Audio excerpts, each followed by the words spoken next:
বলেন সুবহানাল্লাহ। তাহলে মুসলমান এবং মুশরিকের মধ্যে পার্থক্য রয়েছে। তারা তাদের নিজের ব্যক্তিগত স্বার্থের জন্য তারা হাসিল করার জন্য একে অপরকে মহব্বত করে।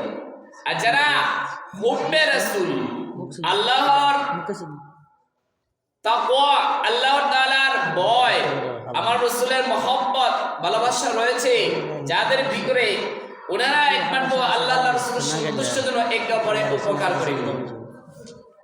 আমি এক ব্যক্তির উপকার করিলাম,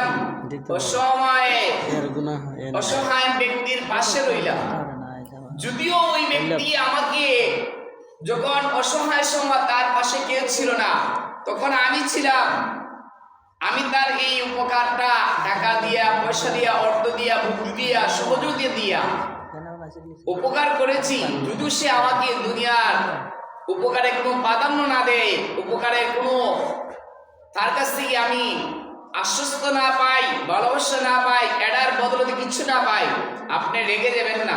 আল্লাহ রাসূল বলেন, শুনো, তুমি এই উপকারটা করো এভাবে যে একমাত্র আমি আল্লাহ রাসূলের সন্তুষ্টির জন্য অমুক আল্লাহর বান্দার পেরেশানিকে আমি দূর করে দিলাম, টেনশনকে দূর করে দিলাম। যদি আপনার চিন্তা চেতনা মস্তিষ্কের মধ্যে এটা থাকে, সুধারণা থাকে, তাহলে আপনার জন্য কি হবে? কাহুবিল্লাহ। দে আল্লাহ বলেন, কাহুবিল্লাহি ওয়াল্লাযিনা আমানু, এই ইমানদারগণ শুনো, আসাদ্দু